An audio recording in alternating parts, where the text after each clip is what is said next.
Hey everyone, it's Marie. My family and I just made it out here to Disneyland Hong Kong. So in this video, I'll share what it took for our family to travel all the way from Los Angeles with a 4-year-old and a 2-year-old, and hopefully it'll help you plan your family's travel day to Disneyland Hong Kong.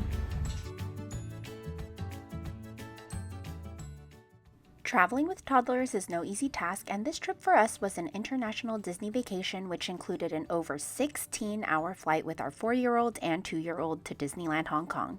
In this video, I'll share 5 tips that help make our international travel day run a little smoother.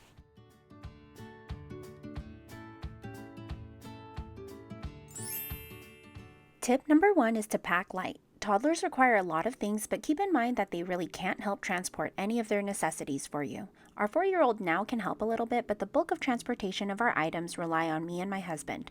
When traveling, we've learned what works for us is having no more than 2 suitcases for each of us to roll through the airport. We've been able to minimize what we pack by renting or borrowing necessities such as car seats, strollers, and cribs at our destination. In many countries, car seat rules may be different than what we are used to here in the United States, so I always look up transportation laws for my destination to help determine exactly what we need to bring and what could potentially be left behind.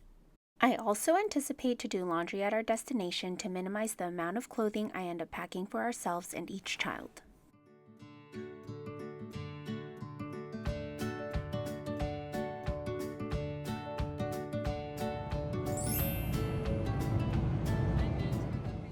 Tip number 2 is to bring something to make travel more comfortable for the kids. Everyone can agree that a flight is much smoother with a sleeping toddler, so it's a good idea to bring items that can help them sleep, particularly for long flights. For this 16-hour flight to Hong Kong, we brought these hanging seat extenders which allowed our kids to lay out and have a comfortable sleep during the flight.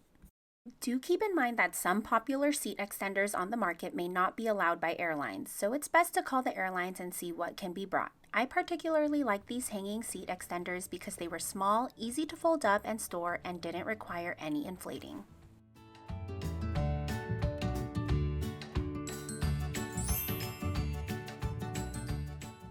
Tip number 3 is to bring a travel stroller that can be a carry-on and stored overhead on a plane. When traveling internationally, there are long walks throughout the airport, then potentially long lines at immigration, and even more waits if you have to pick up luggage at baggage claim.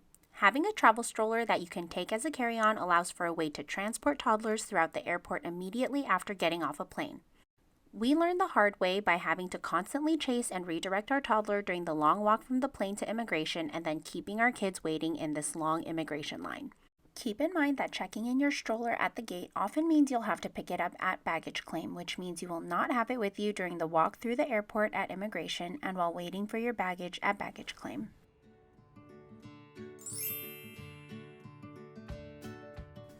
Tip number 4 is to bring tons of snacks and entertainment. While there is often a screen that can keep older kids entertained during the duration of a long flight, these tend not to keep younger toddlers entertained for very long.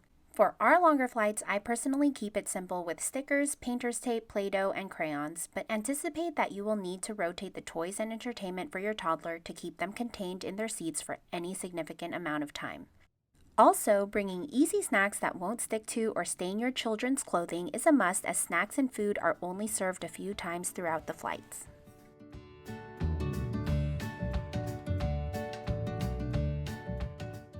And lastly, tip number 5 is to pack emergent items and necessities in easily accessible carry-ons. We've already had 2 instances where our children needed medication on flights, and so it was crucial that these be easily accessible in our smaller carry-on under our seat.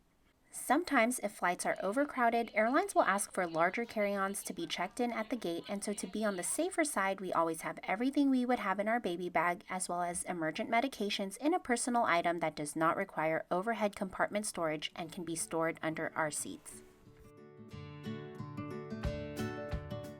Traveling with toddlers has never been easy for us, but it definitely is rewarding. The first time is always daunting with huge learning curves, but I assure you it gets easier with each trip. Definitely don't hesitate to take that first trip. Hope this helps with planning your international adventure with your toddlers.